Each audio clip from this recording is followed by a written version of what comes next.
Hi guys, so today I want to make like a little box that's very specific. It's going to hold like lint candies. I'm going to make it Halloween inspired, but I mean you can do this for every day, any occasion, whatever's you want. Sorry about all the glare because everything here is shiny, but if any of these items are still available, I'll link them in the description box. Those will be affiliate links, which means I'll make a small commission for your purchased items through those links. I've had this hunky-dory pattern paper for a while, so if they still make it, I'm sure they do. A lot of times they have the same patterns. It's just like their grunge, urban edge paper pack. I picked this up recently as a bundle on HSN. It is the Cosmic Shimmer Texture Paste, but it's glow in the dark. I'm not going to use this today, but I just want to show you that's what the bundle was initially. I believe they also sell these separately. I feel like I saw that on HSN separately too. So I'm sure there's some other spots, maybe Craft Stash or Ecstasy Crafts, things like that might have these guys, the Creative Expressions. I want to use the little skeletons. And actually, I think they're going to be thin enough. That's going to work. Oh my gosh. Okay, good. I was sitting on my couch thinking, how do I want to use these? And I knew in my mind what I was thinking, but these weren't like in my hand. So that'll work. We also have this little row of pumpkins that would also work, the jack-o'-lanterns. But what I'm saying is it has to be very specific. What I want to make like a little gift box is because if these guys are laying on top of each other like that, you know, that's like, what, 2, 4, 6 inches tall maybe? Maybe 1.5 inches wide if we want it to be very specifically holding these guys, or if you lay them out this way, I mean, you can make your box to be, you know, 3 inches wide maybe, and maybe 1, 2, 3, maybe 4 inches tall. That way they have a little area, they're not too tight, but I want to do them this way, and even if they have to like nest by each other, I think 1.5 inches should do it. I mean, that's gonna be really snug, right? Let me see. No, I think 1.5 will be good. Okay, so if this is 1.5 inches wide, my box, and then like I said, roughly the 2, 4, let's say 6 inches tall. Let me write this down. Scrap of paper, where are you? Okay, so if I want it to be 1.5 inches wide, and not just scrap paper, we also need something to write with, which I have a ton of things in front of me, but I don't want it to go through to the other side of my paper. Okay, so 1.5 inches by 6 inches tall. Okay, but I also, obviously these are kind of thick, you know, they're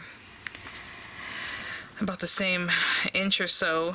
Let's say 1.25 inches tall. I don't want it to, I want the box to really fit them. I think if it was 1.25, okay, 1.25 inches high, the walls, 1.25 inches tall. So if we're making up our numbers and we want a box that ends up being 1.5 by 6, which is super specific, that means I want this to be like this, 1.5 by 6, right? And we need 1.25 inches tall. So 1.25 inches here and on this side, so that's 2.5 plus the 1.5, that's 4 inches wide. Does that seem right? 4 inches wide. So we have the 1.5, and then on either side, and then we have 2.5. Yep, that sounds good. Okay, and then the height needs to be 6 inches tall, but also the 1.25 here, 1.25 here, so that's 2.5 by 8.5. Okay, and to make this easy, I'm going to let the base of my box, the top and the base, be the same height. Let me show you what it looks like when they're a little bit different. Oh, I was going to grab something that I'm not supposed to show yet. Like this. So here I have this guy where it might be 1.5 inches deep, but the lid is only 1/2 inch or 3/4, whatever as I did here. So you can see some of the base. But in this one, I think I'm going to make them both the same, you know. So it's going to be a little more difficult to open, but that's okay. So I need 2 pieces of paper from this.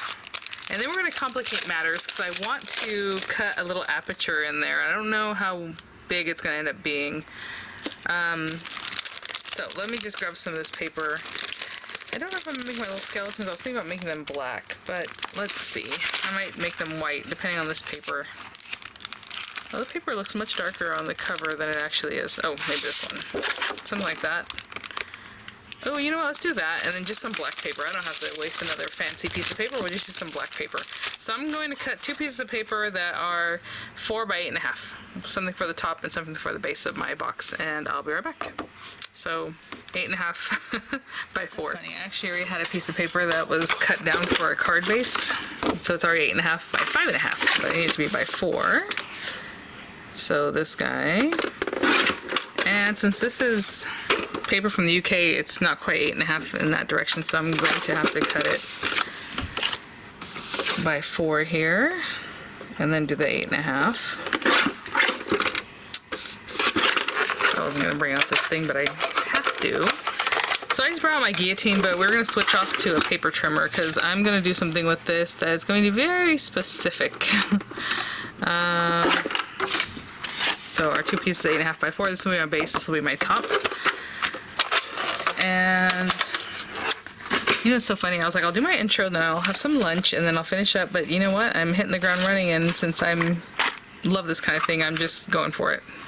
Not gonna take time for lunch. I think this will be pretty quick anyway. Okay, so let's use a paper trimmer at this point, and then also my scoreboard. So I'm gonna use this scoreboard, although it doesn't really quite go to 8.5 in the depth, because again, this is a hunky-dory scoreboard, and they deal with like A4 paper, which is like 8.25, and so this doesn't go all the way down, but that's okay. I'll make do. Emergency vehicles, and it wasn't the one like by my house, so I was like, where is that going or coming from?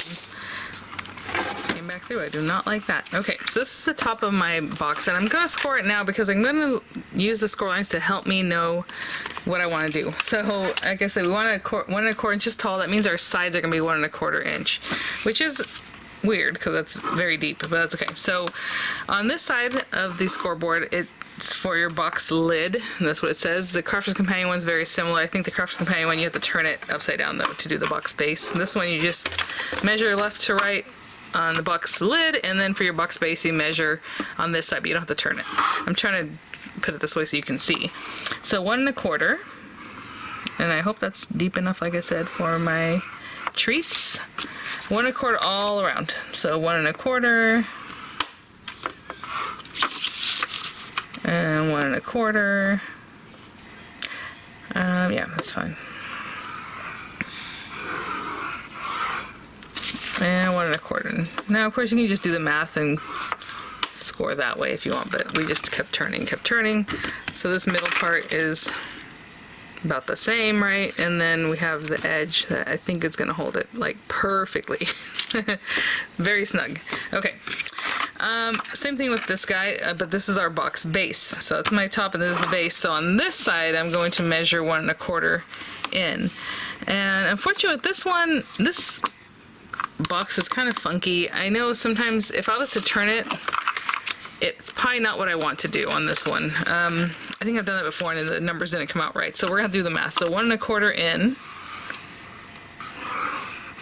And then the middle of this thing is 1.5 inches, right? So from 1.25 to 1.5 is 1.5. That means I'll score at 5.25 on this one, okay? Just doing the math. Just to make sure we have the same thing going. So on this side, which is kind of a bummer because now I'm gonna run out of it here, but that's okay. 1.25. I just feel like when you turn it, we'll say a little prayer. 1.25, and hopefully that'll be okay. All right, with this guy, since this is a box base, I'm not gonna do anything. I'm gonna cut an aperture in the box top. So with this one, cut it however you like. I usually do a little something like this where I'll cut right on the score line. We're gonna cut this square away, but you wanna keep some of it because you need a glue tab. So we're just gonna cut up on the side here, and then something like that.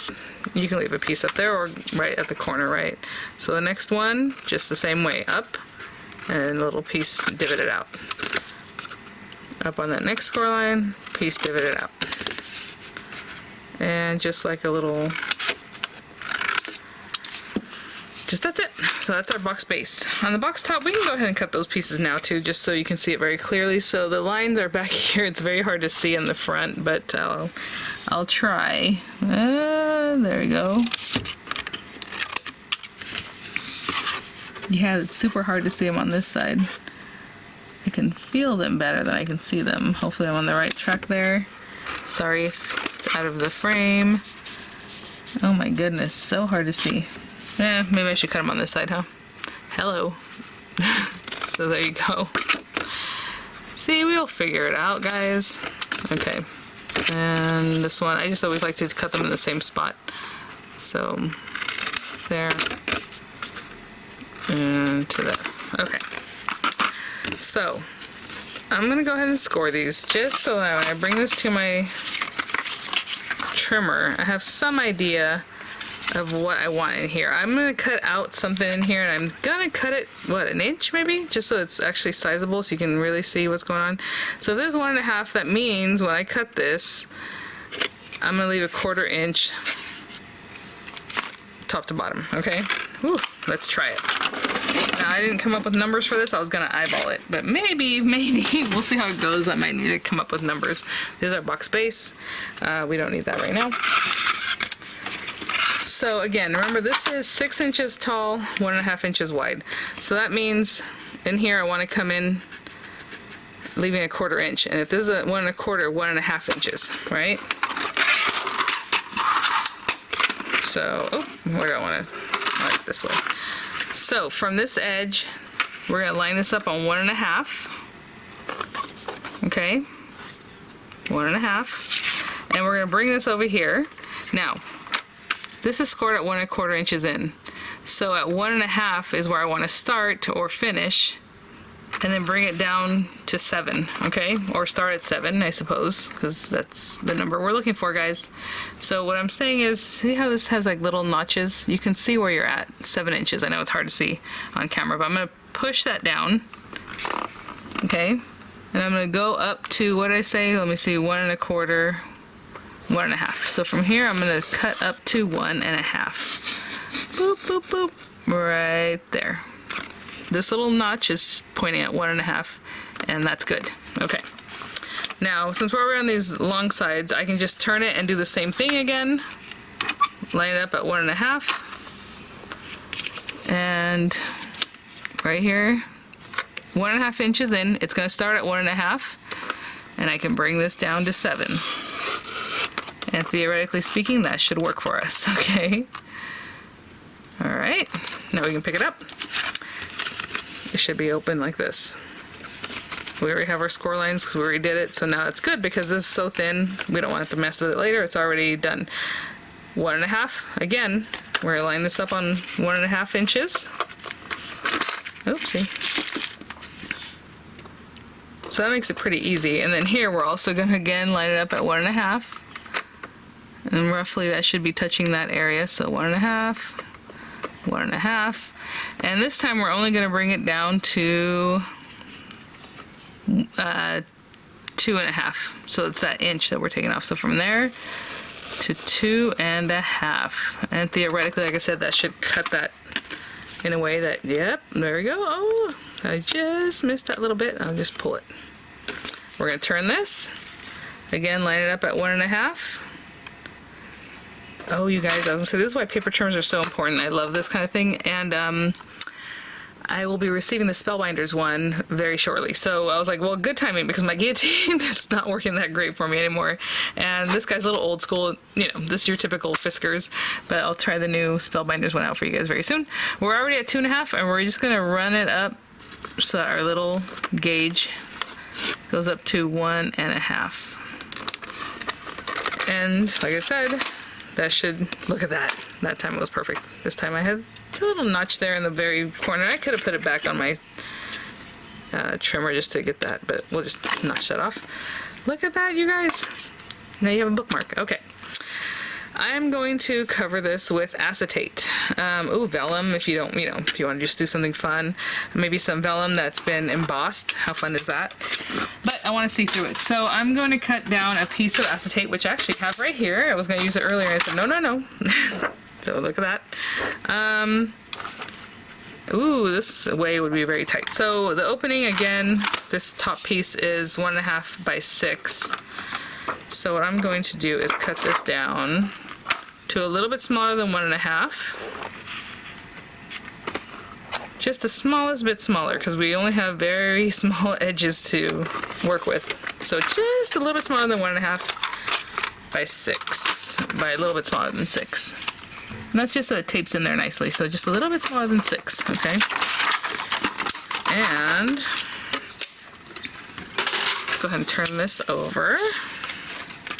And I'm just going to glue that down. And again, it should fit right inside your score lines That way it's not impeding anything, it's not hurting anything. I might have to do a little bit smaller. Let's go a little bit smaller. I went too a little bit smaller. Let's go here and here. Again, we only have that 1/4 inch on the edges to really glue down on either side, so I don't want to take too much off. And just a little bit. I mean, that's like a 16th, maybe a 32nd. I was thinking about that the other day. It's a 32nd, a 32th. Obviously, it's a 32nd. There we go. And I'm just going to put some glue on here.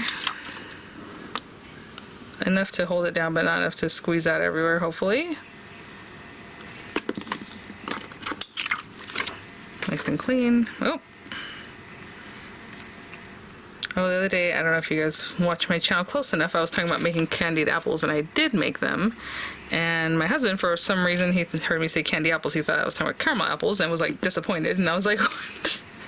No, I didn't say caramel apples, I said candy apples. But again, not a lot of people know about the hard candy apples. Apparently they're trendy right now, which is so funny. I was like, that's weird. I had a hankering for them. So now I'm back into like lollipop making. I was like, oh, I'm gonna start making my lollipops again and all this stuff. But all right, so we have our box base. So anyway, having said that, there's a lot of packaging ideas that I need, you know. So we have this guy. This is the base. Again, this is just going to be a little bit smaller with the Hunky Dory scoring board. I feel like it's kind of a lot smaller, where the Carefree Companion scoring board is a little more refined. Like the size of this, the box base is just a little bit smaller.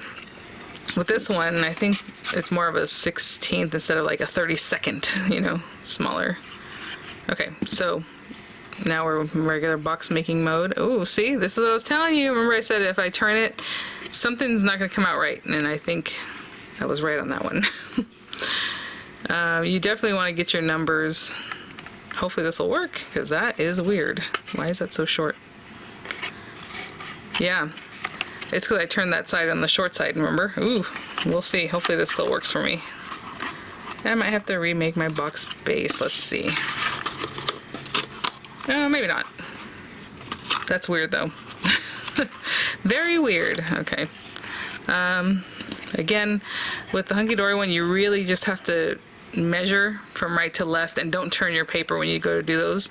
And even Carefree Companion, there's certain boxes you make and they tell you like don't turn it. You have to just keep doing the math. So that's kind of a bummer. Forgot about my own tip on that one. Or also I cut this paper wrong, so it could also be that. But I'm pretty sure it's that because I turned that edge. This is taller or whatever. I don't know how to explain it. It's okay. I'm not going to freak out about it. Just there and there. Okay. I will freak out about it if this one's messed up. That will not make me very happy. And I'm trying to eat lunch, so, you know, I'm not going to take the time to redo it if that's the case. Okay, that's perfect. Yeah, see? Okay. Remember that with your Hunky Dory ones. You don't really want to turn your papers for the box base. The box lid is the same. That shouldn't be a problem. But when you do the base one, if you turn your paper, what you're doing is you're not giving it that little squishy amount that you need for your box. You're redoing that number again, and so you're making it smaller. I don't know how to explain those words, but let me bring back my scoreboard. If you want to stick around for a second, I'll hopefully make that make sense. Oh, and what I love about this paper too is it's the matte-tastic, so it's not shiny. But I like Hunky Dory shiny papers, to be honest. Okay. So when you're measuring over here, you're losing, it's just a little bit smaller, or more, should I say, than the lid, right? So the mark, when you score it, it's just a little bit smaller on the inside of what the lid sizing is. So if you turn your paper to do the second mark, or the second line, you're messing with the math, right? So it should be measured here and then measured here. And I did that initially, but then when I did the ends, I turned it so it would fit, and that was my no-no. I should have just gone to the bigger board. That way I can just do the math and not turn my paper. And that's where I got messed up. So, all right, guys, I'm not gonna fret. I'll just remember that for the next time. All right. Oh my gosh, you guys, this is so cute. Oh, I totally forgot about the acetate and all that was in there. So again, score really well. We had already scored it initially, and that did help me see kind of where I was at, and so I can do the cutting a lot easier, so that was nice. I don't want to hold it here. Now you see how nice and perfect those are, because again, on the box lid, the math doesn't get changed by you know, turning the paper. It's just for the box base. This is so cute. Okay, I need to wait for this to set up though, guys. Down here, I can see that it still is able to come away because it's plastic with paper, so we want to make sure that's dry before we test it out. And I'll be right back. Let's test this out. Let's put our little treats in here. That's one of the tests, because we totally made up our numbers. And these are like blueberry lint. And I don't have any Halloween ones or like autumn colors, but I thought purple was really cute. So these are blueberry, and that's cute. Okay, so we have that, and then we bring our little lid. I want it to be this way. Hold on. There we go. They're really tall, so it's like a different kind of way that you have to deal with it to get that tucked in there. Let's put that there. Okay, that's going. Now let's get this side over here. Again, my math is a little bit messed up because of how I turned my piece, so that's not great. And then they're basically exactly the same. I mean, look at that. How cute do those look in there? Use your scoring board correctly, guys. Don't turn it like I did for the base, especially I think pretty much on any scoreboard you have, because you're gonna mess with that little bit of extra space, you know. You're either gonna give it more or reduce it more, so if you're turning your pieces of paper when you're doing that. But check that out. That is really cute. Oh my goodness. Okay, so what I was saying is that I want to do the little skeletons, but I mean, these guys actually, even the sizing I did was perfect. If you had a little row of the jack-o'-lanterns, you can put on there. I was just gonna cut one of these little skeletons. I guess I'll cut it in white because there's a lot of, well, I can still do black, huh? What if I do both and then we'll choose one, or maybe we'll drop shadow, I don't know. Now you can completely rip this thing open, or you can just kind of open it like this and slide this out. And let's see, I feel like it needs to be this little guy. How cute is that? Obviously he's gonna be like this. I'm gonna run it through white paper, I'm gonna run it through black paper, and I'll be right back. I am sorry for my little oopsie, because I don't want to confuse people, but I just forgot about that. Look how cute this is. Oh my goodness. And look at the little etchings, like the way it's embossed. And I didn't do anything. I just ran it through. You saw that through the marquee. And then when I went to grab black paper, I saw the black shiny paper, and people ask me all the time, where did you get that? It depends. It could be Anna Griffin. It could be Tonic. Now the little shiny guy, I love that. So I think what I'm gonna do is drop shadow him just to make it pop. And we'll have that side. Unfortunately, the black paper has sold out on HSN after, I mean, it sells out really quick whenever Anna brings it, but you might find it on her own site. As far as Tonic paper, it would be on Tonic's site. A lot of times I don't keep those linked because they sell out so quickly and so often. It's, you know, I'm just hoping you have something in your stash that works for you, as opposed to coming back to all those videos and updating those links. It's just, it's impossible, you know. So I'm gonna hold this down, and I'll be right back. This little guy is so cute. I'll be right back. So we have our little guy. I'm gonna glue him down because he is a little bit delicate, his little arms and stuff, but if you want to, you know, pop it up, you can definitely do that. I'm putting glue all over, and oh my gosh, he is adorable. Let's put him right here. I mean, that, you guys, I couldn't have done that any better. I didn't measure him. I just figured it looks like it'll fit. Right? That is perfect. I'm gonna hold it down and I'll be right back. Hey guys, I mean, I could not have planned that better. I just figured it's about, you know, as thin as what I'm thinking, so that works out. I mean, you want to put a little happy Halloween, a little something, maybe some little bats up here, something else that you have in your stash. How cute is that? Very sophisticated almost, to be honest. Would be really nice to bring these to like work. I mean, how cute is that? And there we go. So again, keep in mind how you have to work with different scoreboards. I have tons of videos on tons of different scoreboards. It's just, you know, something popped out of my brain, even though I said it when we were doing it, didn't I? I said, don't turn it. I just keep doing the math. I just, you know, on the other side, I just didn't quite follow my own rule. But there you go on the second set of score lines on the short side. So alright guys, well, that was fun. Thanks for watching. Hopefully that gave you some idea of how to use your paper trimmer a little bit in a more of a fun way. I don't know where people are in their crafting journey. I know I have tons of videos on this kind of thing. Really Crafts Companion has lots of videos on those kinds of things, hunky-dory crafts, if you like doing this kind of project, you know. So again, other than the die that we used here, we made it from scratch. So thanks for watching guys. I will link what's available. I'll have images coming up and I'll see you all at the next one. Bye now.